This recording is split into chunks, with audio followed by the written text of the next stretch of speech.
Do you remember your first job? I remember my first job, and I remember even the motivation for my first job. It was in 1973, 1974, I think it was 1974, and I asked my mom if I could have a pair of Converse All-Stars. And you know, when you ask your parents if you can have something, that means, will you get it for me? And she said, this is one of the most critical things I've ever learned about the value of money. She said, if you think I'm gonna buy you a pair of $13 sneakers, you are out of your mind. And I thought, okay, so I need to have my own job so I can go get my own $13 and buy my own $13 sneakers. And then I got a job. I was 14 years old. I was making $1.55 an hour. So maybe it was 1975. I was making $1.55 an hour. And I remember when I got my first paycheck, I don't remember how much it was, but it was less than $100 for 2 weeks worth of work. And I decided that when I got my paycheck, I was not going to buy the $13 sneakers either, because I worked way too hard for this money to spend $13 on some sneakers. And so I bought the Converse Coaches for $9 instead. And I tell you that story because we've all been programmed that you have to have a job. But I submit to you that you can, like I have been since 1994, gainfully unemployed. You can become psychologically unemployable and vocationally dysfunctional and not have a job and make millions of dollars from home. And today I'm going to talk to you about homemade millionaire secrets. But I'm going to read a story from the Bible. And it says in 1st and 2nd Kings chapter 4, I'm sure many of you are familiar with the story. It says, now there cried a certain woman of the wives of the sons of the prophets unto Elisha, saying, thy servant, my husband, is dead, and thou knowest that thy servant did fear the Lord. And the creditors come to take unto him my 2 sons to be bondmen. And Elisha said unto her, what shall I do for thee? Tell me, what hast thou in the house? And she said, thine handmaid hath not anything in the house save a pot of oil.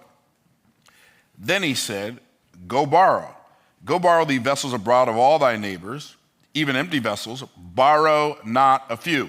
And when thou art come in, thou shalt shut the door upon thee and upon thy sons, and thou shalt pour out into all those vessels, and thou shalt set aside that which is full. So she went from him and shut the door upon her and upon her sons, who brought the vessels to her, and she poured out.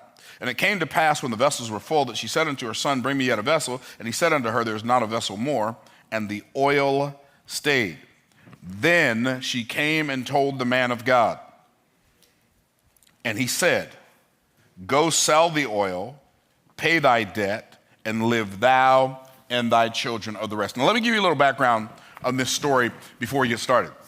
Understand first and foremost that in the Bible times, if you owed somebody money and you could not pay them, they could take you and your family or members of your family to be their slaves, their servants, their indentured servants until the year of Jubilee, where everything was released back to its original owner, okay? And so the biblical version of slavery is not the same as the Western United States version of chattel slavery. It wasn't the same thing at all. That was based on kidnapping, which was prohibited in the 10 Commandments when it said thou shalt not steal. That was literally talking about men stealing, about kidnapping people. Okay, so anyway, so this woman and her husband had borrowed some money, but her husband died, and they didn't have life insurance because there was no such thing as life insurance in those days. And so not only had her husband died, but her livelihood had died also. And so now the person they borrowed this money or whatever they borrowed from is coming to get what's his, and she doesn't have it. So he wants her 2 boys to come work for him until the year of Jubilee. So she does what she knew to do, and she went and talked to Elisha. Now, here's what's interesting. Notice the fact that it says there cried a certain woman of the wives of the sons of the prophets. It didn't tell us her name. I believe the reason it didn't tell us her name is because even though the story's about the woman, the story's not about the woman. This reminds me of the verse in Romans where it says the things that were written aforetime were written for our learning, that we through patience and comfort of the scriptures might have hope. This is one of those Old Testament illustrations for a New Testament principle. Some people might say, well, what's the New Testament principle? We could say the New Testament principle could be found in 1 Thessalonians chapter 4, where it says, and that you study to be quiet. I think it's verse 11 and 12, and that you study to be quiet and to do your own business, working with your hands as we commanded you, that you may walk honestly toward them that were without. That's talking about paying your bills on time, and that you may have lack of nothing, right? So that's a New Testament principle. This is an Old Testament illustration of that principle. And so I want to, this whole verse, this whole passage that we just read, 7 verses, causes me to ask you the question in this room, you the question on YouTube, what do you have in the house? Because she came to Elisha looking for a solution outside instead of inside, looking for a solution outside the house instead of inside the house. And the Bible tells us in this story some of the things this woman had in her house. Well, the first thing we know she had some relationships in her house. Just like you've got relationships in your house.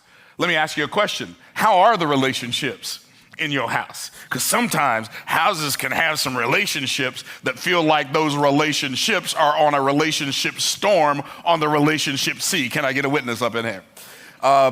But she had some relationships in the house. Her first relationship clearly was a relationship that she had with the Lord. How do I know she had a relationship with the Lord? She had a relationship with the Lord because she was married to one of the sons of the prophets.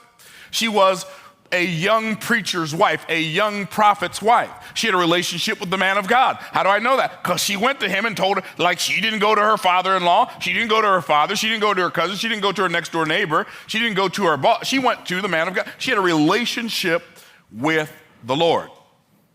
I submit to you that a relationship with the Lord is the most important relationship that you will ever have in your life. God made man, and when I say man, I'm talking about men and women, because God called their name Adam, which means man. God made man for relationship, for connection. That's why God made man. The stars, the trees, the sun, the moon, that's creation. The animals, the dogs, the cats, the alligators, that's creatures. Man, we are creators or creatives. We're co-creators with God. He made stuff out of nothing. We make stuff out of something. And God made man so he could have somebody. Every man and woman listening to my voice right now, he made you for the purpose of having a relationship with him, not for the purpose of believing a religion about him. He made you for relationship. He made me for relationship. And so she had a relationship with the Lord, but she didn't just have a relationship with the Lord, she had a relationship with her loved ones. This woman loved her husband. How do I know? She cried when he died. You know, if you don't love somebody, you don't cry when they die, right? You might feel bad when they die, but you don't cry when they die if you don't have a relationship with them. When other people tell us about people they know that they had a relationship with that died, we feel for the person who had the relationship with the person who died. We don't necessarily cry. This woman's crying. She lost her husband. She had a relationship with the Lord. She had a relationship with her loved one. She had a relationship with her husband who she lost. And she had a relationship with her children who she also loved because she was about to lose her children. So not only, this woman feels like everything is going away. My husband's gone. My lover is gone. My livelihood is gone. And now I'm about to lose my lineage to the very same circumstance. This woman had some relationships in her house. But she also had a relationship with the leader. Who was the leader? The leader was Elisha. He started a school for the prophets. Her husband went to school there. And so she knew Elisha and Elisha knew her. How do I know that? Because she said, when she went to him, she said, thy servant, your servant, Elisha, my husband is dead.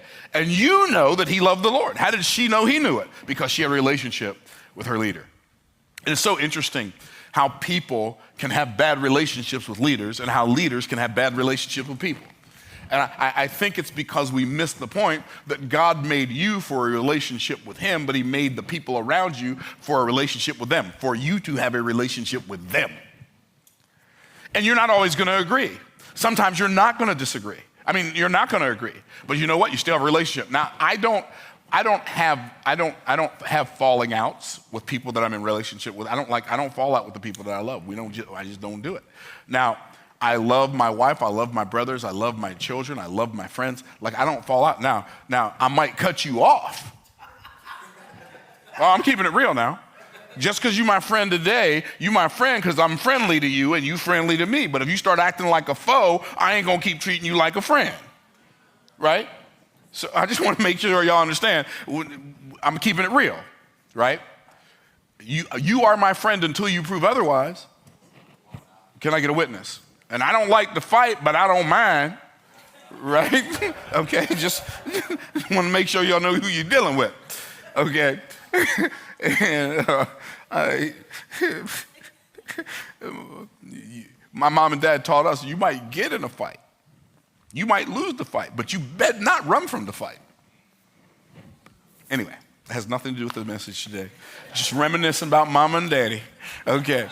And so the other night, somebody that I'm really close to, we had a disagreement over something that popped up. That's all I'm going to say.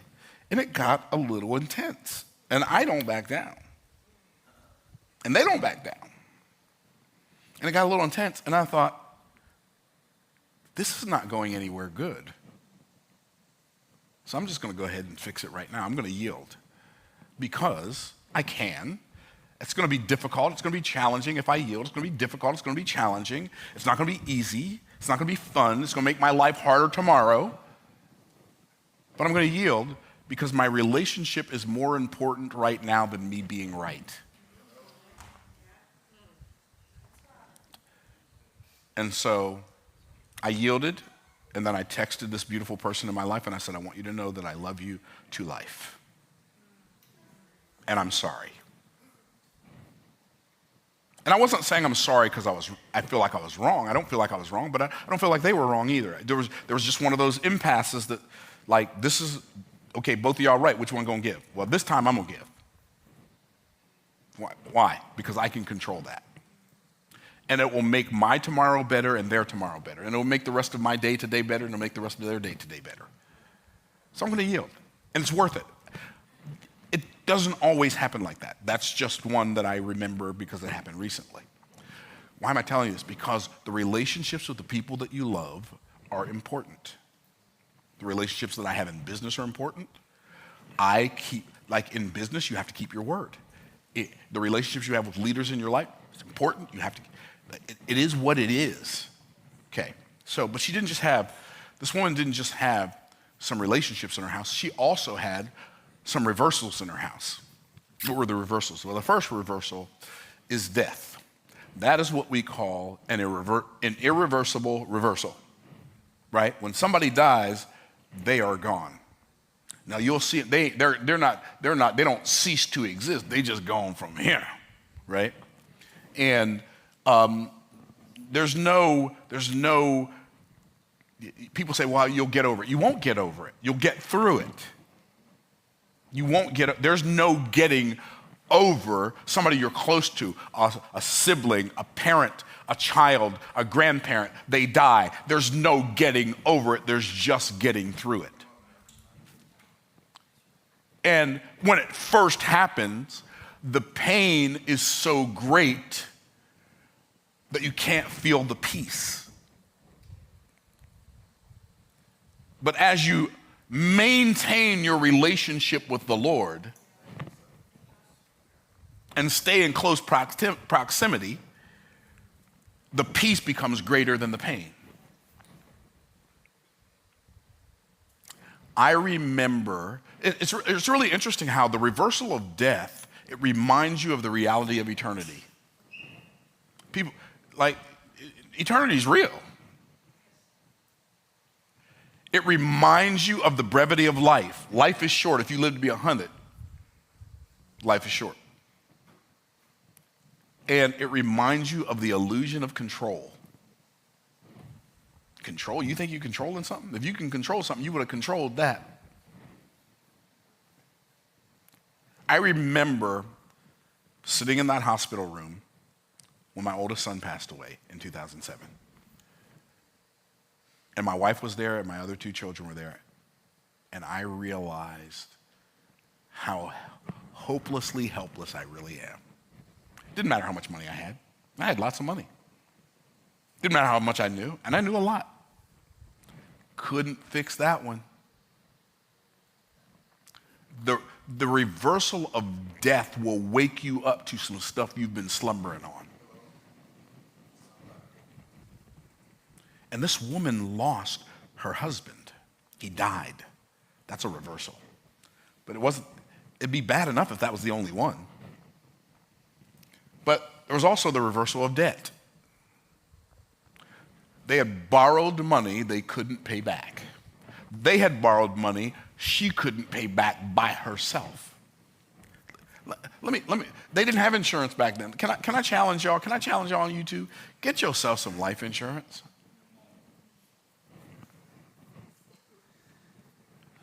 Because there's only two kinds of people when it comes to life insurance.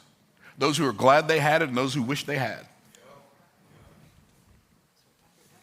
Anyway, the reversal of debt.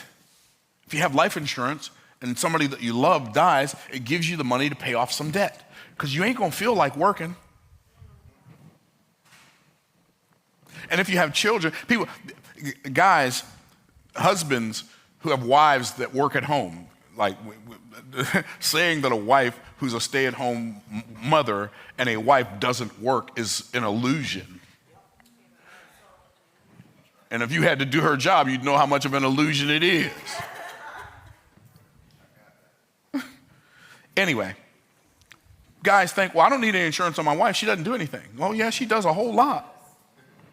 And you don't see what she does because you ain't there while she does it, just like she can't see what you do because she ain't there when you do it. Can I get a witness? But if something happens to her while your children are small, you're going to have way more work to do than you got time for. And so one of the reasons you want to have your spouse insured is because if something happens to her, you need to replace the work she does so you can be there for your children who are also grieving. Is that helping anybody?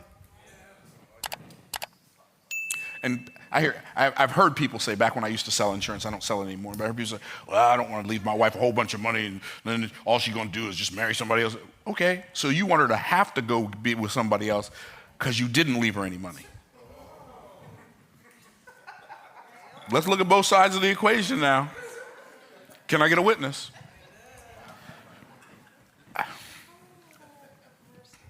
I digressed. She had the reversal of debt. Debt is bad when it uses you. Debt is good when you use it. There's a lot of cool things you can use debt for. You can use debt for leverage. You can use debt to take advantage of opportunities you don't have the cash for. You can use debt to keep your money making more money than the bank is going to charge you to use their money. You can use debt to minimize or eradicate completely taxes. But you got to understand how to use debt and don't let debt use you. Anyway, she had the reversal of debt, but she also had the reversal of doubt. Because everything is going bad, or it feels like everything's going to keep going bad. Like there's something about downward momentum that's harder to stop than upward momentum. Can I get a witness? And so she had the reversal of doubt. Now, this woman didn't just have relationships in her house, and she didn't just have reversals in her house. This woman had some resources in her house. But because of the reversals, she couldn't see the resources. I want you to wrap your mind around what I just said. Because of the reversals that she had, she could not see the resources. It wasn't that the resources weren't there. It was that she couldn't access them because she could not see them. Her lack of awareness created a lack of access to an abundance of resources that were already in her house. I'm going to tell you something. I have made millions of dollars working from home. I haven't always had a studio with fancy-fied lights and sophisticated cameras and a bunch of people who knew how all that stuff worked. My first $1 million I made out of a spare bedroom in my house. No, it was actually out of the basement in my house in Pennsylvania. First time I ever made $1 million in a year. Made it out of the basement in my house. I had some stuff going on in my house. My question for you is, what do you have in your house? What do you have in the house? See, if you become aware of the resources that you already have, everybody tap yourself on the chest, say, I already have them. If you become aware of the resources you already have in your house, you might become the next homemade millionaire. So she comes to Elisha telling him about her reversals. And Elisha did her a favor. He said, what you want me to do about it? Ain't that a good question to ask people who want you to be the solution to their problem? What you want me to do about it? She said, thy servant, my husband is dead, and you know that he feared the Lord. Now the creditors come to take unto him my two sons to be bondmen. He said, what shall I do for thee? What does that mean? In modern day vernacular, that means what you want me to do about it. I believe she was looking for an offering. That's why people tell the preacher they problems, so they can get an offering. When I used to pastor a church, I was blown away by how many cars knew to run out of gas right in front of our church building. It's amazing. Like, you're in front of the church now, it's out, it's on empty. I'm sorry, I can't resist. Like, I am not kidding though, that's real. She was looking for an offering, but he didn't give her an offering. You know why? Because sometimes an offering helps to harm. And sometimes when you say no, when somebody asks you for something, that's hurt that helps. And see, everything that hurts don't harm, and everything that helps don't help. And sometimes you can give people help that keeps them from seeing the resources they already have. So he said, what do you want me to do about it? He asked her three questions that are implying three statements. He said, what do you want me to do about it? What does that mean? That means expect more from yourself than you do from other people. Then he said, tell me, express yourself. What does that mean? You've told me about the problem, now tell me about the solution. Tell me what you have in your house. What solution have you figured out before you came to me wanting me to fix it? Fix it. Before you came to me asking me to fix it, what have you done to fix it? Tell me about the solution you came up with. Let me help you tweak your solution.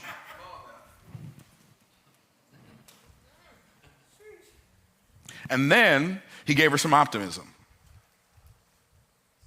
He said, he said, expect more of yourself. No, he said, expect more from yourself. Then he said, express yourself. And then he said, what do you have in the house? He said, examine yourself. What do you have? Hey, take inventory of your gifts. Take inventory of your resources. I can't do anything. All I know how to do is cook. You can't become a homemade millionaire cooking. Really? Ask Rachel Ray. All she did was she knew how to make some stuff and she turned the camera on. My wife made some wonderful, delicious pumpkin cookies and snooker doodles, and some other stuff. Pumpkin cookies, I forgot what the other one, and sugar cookies, I think. I don't know, I don't remember. My wife can bake now. She'll hurt Betty Crocker's feelings. Don't play with me. And she will watch baking videos on YouTube like there's no tomorrow. You need to be, she doesn't need to be, but she could be having her own video. See, you're saying, all I know how to do is cook. Turn a camera on and cook.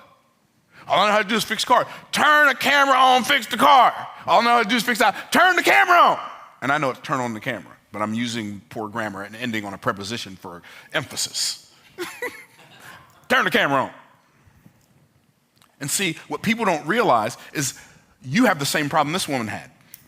She suffered from the world's most prolific business disease. It's called I'm just me-itis, inflammation of the I'm just me gland. He said, what do you have in the house? She said, I don't have anything in my house but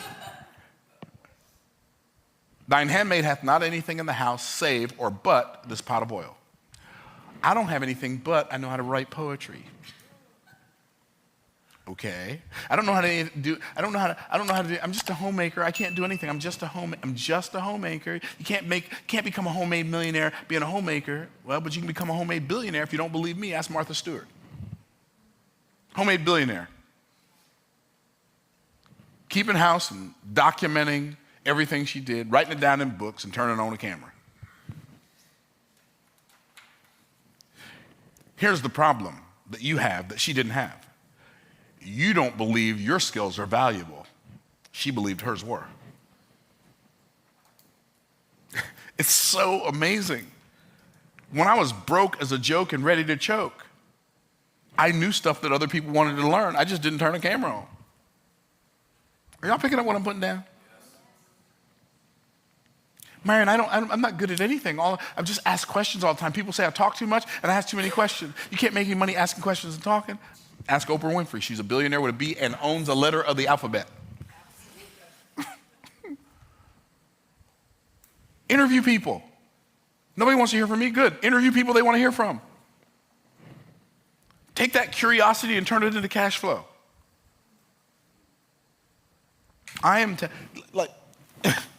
was a trash man waking up at 2:30 in the morning. 2:30 in the morning.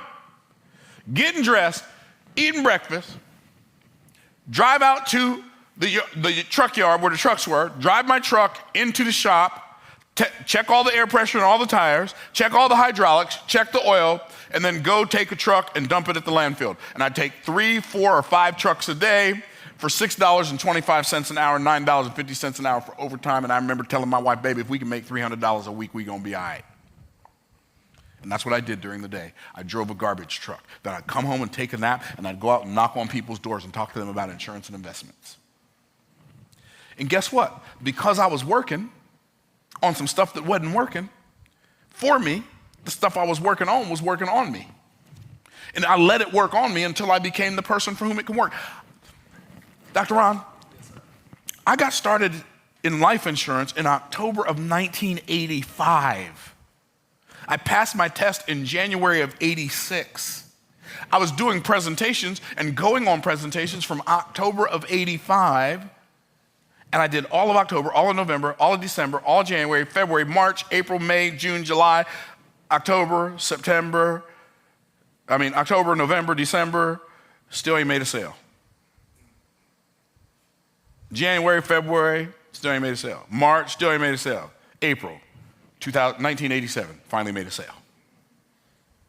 Gobs and gobs of presentations. No. Yo, bro. What part of no you have a hard time with? The N or the O? It's a 2-letter word. So, bro, don't you understand? No? I just kept doing it anyway. I kept working on what wasn't working for me until I became the person for whom it would work. And somebody finally said yes. But something else happened that day.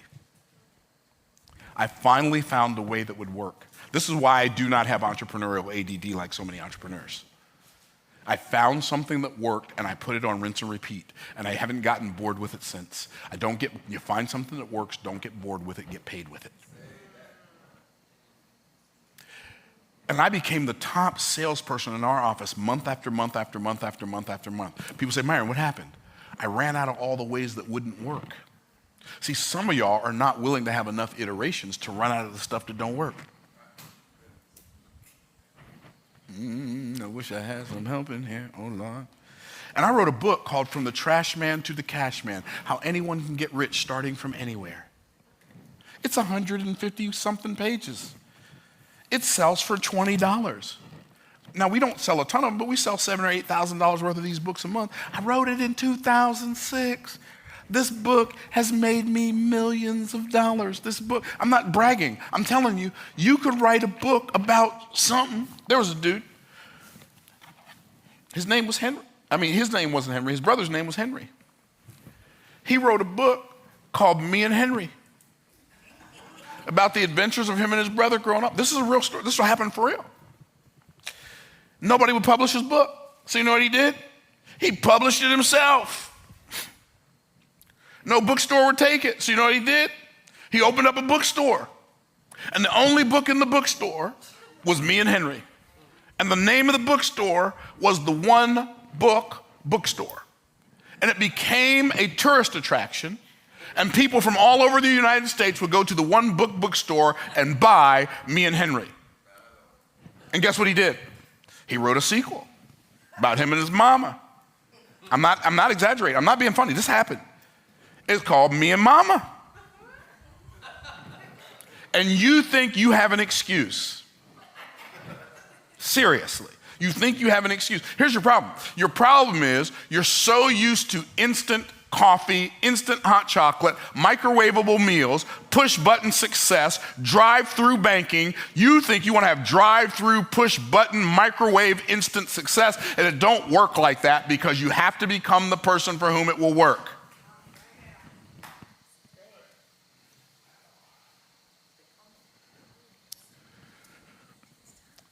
He said, what do you have in the house? She said, thine handmaid hath not anything in the house save a pot of oil. She had some resources in the house. What are the resources she had in her house? She had her oil. What is oil? Oil is the thing that you have right now that you could sell, but you don't think it's worth anything.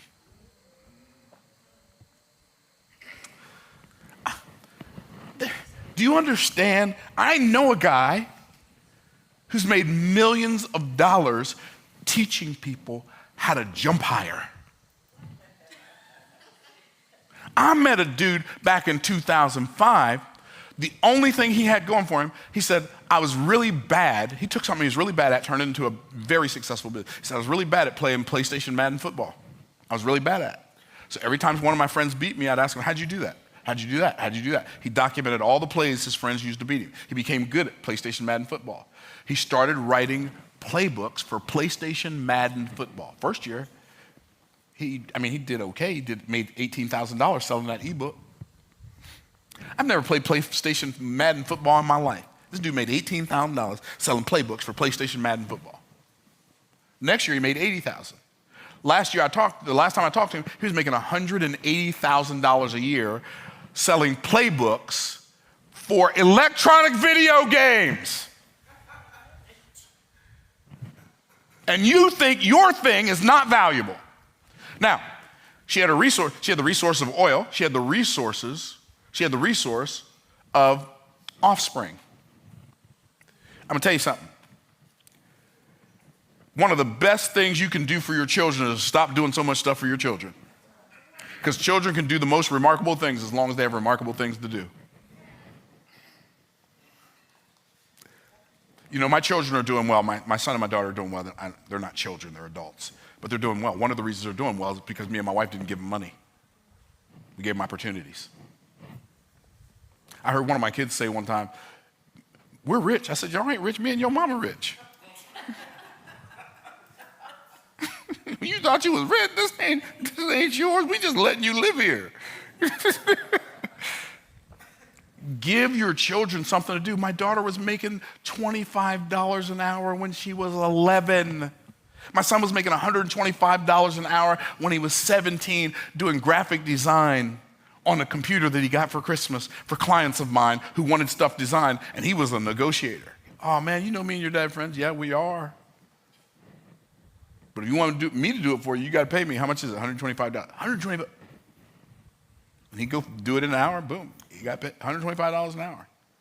See, he valued what he had when he was 17. You don't value what you have in a few years past that.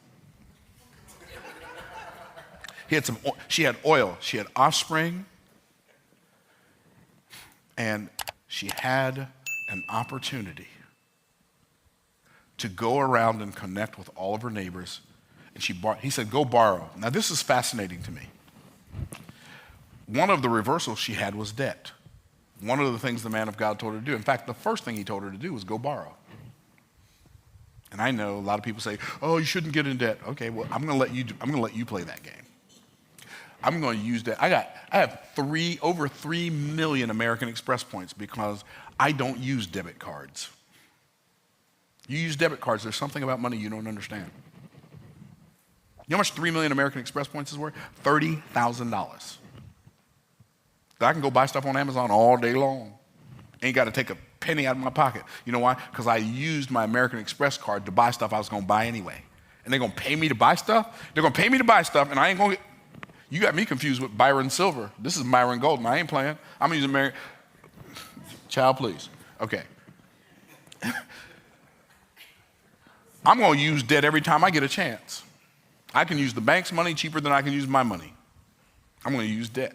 Anyway, I don't have time to go into that. I'm going to say this. He said, when you follow God's principles, he can show you how to use your problem to solve your problem. Go borrow. Now, I love the fact that he didn't say, go ask the neighbors to give you the bottles. Go borrow them. Got any bottles I can borrow? Yeah, here's a bottle. Here's a bottle. Here's a bottle. Here's a bottle. She didn't even know why she was doing it. She came back after she had all the bottles. She told the man of God. She said, all the bottles are full. And the oil, still got oil, but I'm out of bottles. He said, now go sell the oil, pay thy debt, live thou and thy children of the rest. Go. This is her opportunity. Go borrow, go sell, go pay, go live. That's the opportunity. Can you imagine her knocking on the door? You want to buy some oil? That bottle looks familiar. Yeah, I borrowed it from you yesterday. Do you want to buy some oil? What an efficient business. She borrowed the bottles, more than likely from the same people she sold the oil to. Wow. What do you have in the house? I'm going to give you the formula for the homemade millionaire, and then I'm going to be done because we got to go live here in another couple of minutes. So here we go. Have a product that makes you $20. For me, that's this. Sell 50,000 of them, which is only 1,000 a week. That's $1 million. You say, I can't sell 1,000 a week. Okay. Sell 100 a week. Sell 100 a week, you make $100,000 a year. Do that for 10 years, you've made over $1 million with a $20 product. But guess what? If you take this same book and you turn it into a $200 course, you could sell that. And you only have to sell 5,000 of them to make the same $1 million. Huh. What if you turned it into a $2,000 home study course with modules and workbooks and everything? Same content, different context, different packaging. You only have to sell 500. Now let me help you understand 500. If you have a $2,000 product that you sell for a $2,000 product that you sell 500 of, that's only 2 a day, 5 days a week. That's 10 a week, 10 sales a week. That's $1 million. There's not a person listening to me right now that could not come up with a $200 offer. Certainly a $20 offer, that's easy. $200 offer. A $2,000 offer, many of you could come up with a $2,000 offer right now, something that provides people with more than $2,000 worth of value they'd be happy to pay you $2,000 for. You go sell 500 of them, sell 2 of them a day, 5 days a week. That's $1 million. And if you do that, you, like me, can become a homemade millionaire. Hope this blesses you. Stay blessed by the best, and we'll see you on the next video.